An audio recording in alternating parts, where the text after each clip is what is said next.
Hello दोस्तों, आज का ये जो क्वेश्चन है यूपी बोर्ड में बहुत बार पूछा जा चुका है। बहुत इंपॉर्टेंट क्वेश्चन है। यूपी बोर्ड 2024 में 100% यही क्वेश्चन आएगा।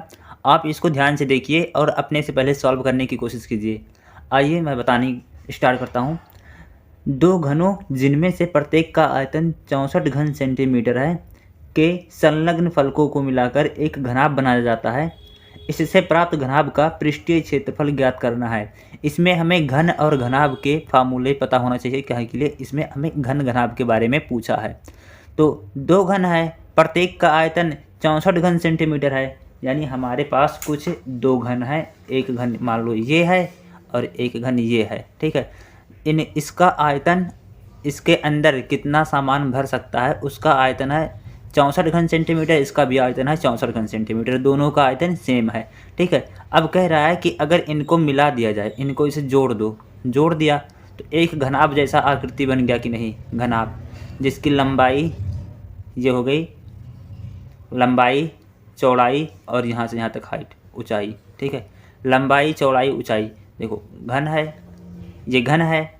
घन में कितने ये होती है लंबाई चौड़ाई ऊंचाई, तीनों समान होता है। घन में तीनों बराबर होता है। लंबाई चौड़ाई ऊंचाई तीनों घन में बराबर होता है, लेकिन घनाभ में लंबाई चौड़ाई ऊंचाई तीनों बराबर नहीं होती हैं, ठीक है। तो हमें क्वेश्चन में पूछा है कि अगर दो घन हैं, उनको इसे आपस में मिला दिया जाता है तो एक घनाभ बनता है। इस घनाभ का पृष्ठीय क्षेत्रफल ज्ञात करेगा, संपूर्ण पृष्ठीय क्षेत्रफल, ठीक है। तो आइए क्वेश्चन को स्टार्ट करते हैं, समझते हैं कैसे करेंगे। तो प्रत्येक घन का आयतन 64 घन सेंटीमीटर है, यानी कि दोनों घन सेम हैं। सेम हैं मतलब दोनों एक ही जैसे हैं, तो दोनों की भुजा समान होगी।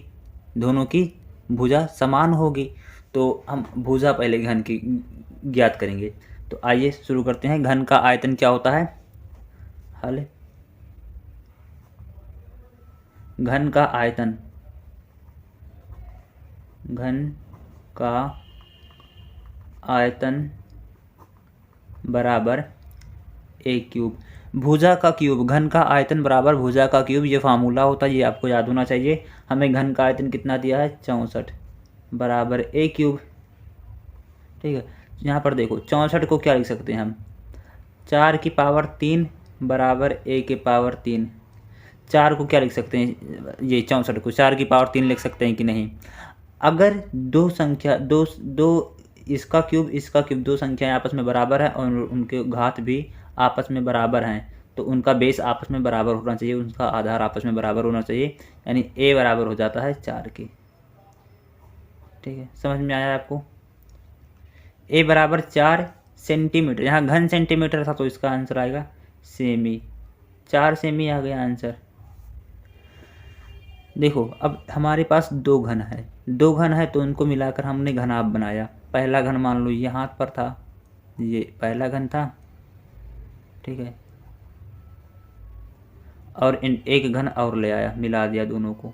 दूसरा घन यहाँ पर लाया, यहाँ पर बना दिया।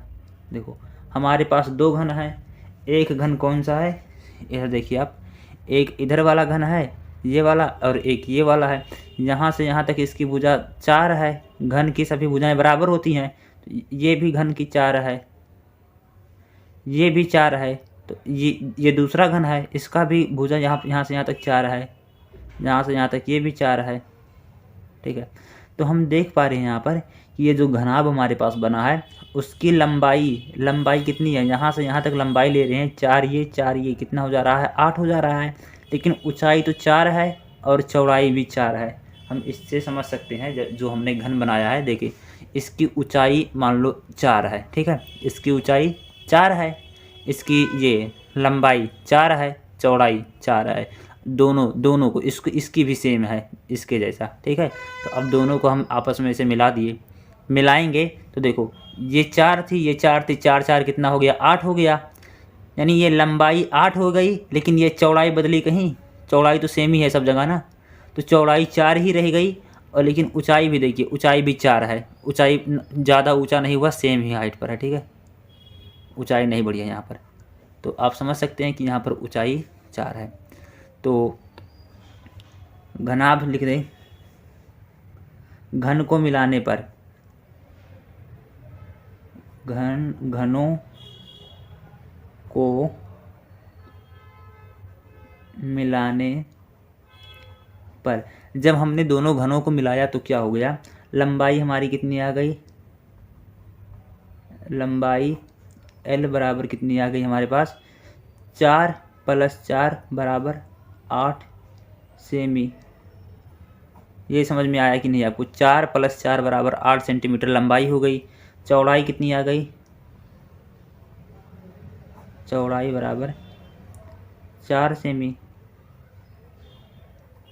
4 सेमी चौड़ाई हो गई। ये चौड़ाई 4 सेंटीमीटर हो गई। ऊंचाई कितनी हो गई,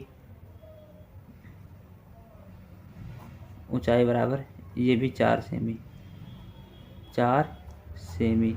ये देखिए लंबाई को L से प्रदर्शित करते हैं, चौड़ाई को B से और ऊंचाई को H से। तो ये L हो गया, ये B हो गया, ये H हो गया। देखो ऊंचाई यहाँ पर कितनी है, 4 है। ठीक है, तो अब फार्मूला लगाएंगे। घनाभ का पृष्ठीय क्षेत्रफल क्या होता है, घनाभ का पृष्ठीय क्षेत्रफल, घनाभ का पृष्ठीय क्षेत्रफल बराबर क्या होता है, बराबर होता है 2 कोष्ठक में LB + BH + HL। ये आपको फार्मूला याद होना चाहिए, इसको आप याद कर लीजिए। घनाभ के पृष्ठीय क्षेत्रफल का फार्मूला है, बस इसमें 2 की जगह 2 रखेंगे, L की जगह L रखेंगे। L कितना है हमारा 8 है, गुणे B कितना है, B 4 है, प्लस B कितना है 4 है, H कितना है 4 है, प्लस L कितना, H कितना है 4 है, गुणे L कितना है 8 है। बस इसको सॉल्व करेंगे। 4 × 32, 4 × 16 और 4 × 8 32, 4 × 8 32, 4 × 16, 4 × 8 32, 32 64 हो गया, और 64 और 16 कितना हो जाएगा 80, 80 दूनी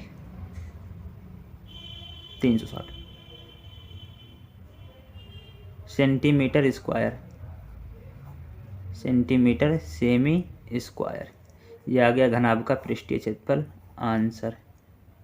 ठीक है, आई होप आपको समझ में आया होगा। अगर आपको ये वीडियो समझ में आया तो हमारे वीडियो को लाइक करिए, चैनल को सब्सक्राइब करिए, क्योंकि हम 75 दिन के लिए एक टारगेट पूरा करने जा रहे हैं, जिसमें हम मैथ्स में सभी क्वेश्चन सॉल्व करेंगे जो हमेशा पूछे जाते हैं, हमेशा से पूछे जा रहे हैं, 3-4 बार पूछे गए हैं। तो ऐसा क्वेश्चन कोई भी मिस ना हो कि 4 नंबर का हो, 5 नंबर का हो, और आपने पेपर में आया, आपके पेपर में, और आपने छोड़ दिया, क्वेश्चन को करा ही नहीं। तो ऐसा ना हो, इसलिए सभी वीडियोस देखिए, आप अपने आप से सॉल्व करिए, इस क्वेश्चन को याद कर लीजिए। अगर आपको नहीं आता है क्वेश्चन तो इसको आप याद कर लीजिए, ये बहुत बार पूछा है। 2019 में आया है, 20 में आया है, 21 में तो लॉकडाउन था, सब प्रमोट हो गए थे, 22 में भी आया है, 23 में भी आया है, 24 में भी आएगा। ठीक है, तो देखिए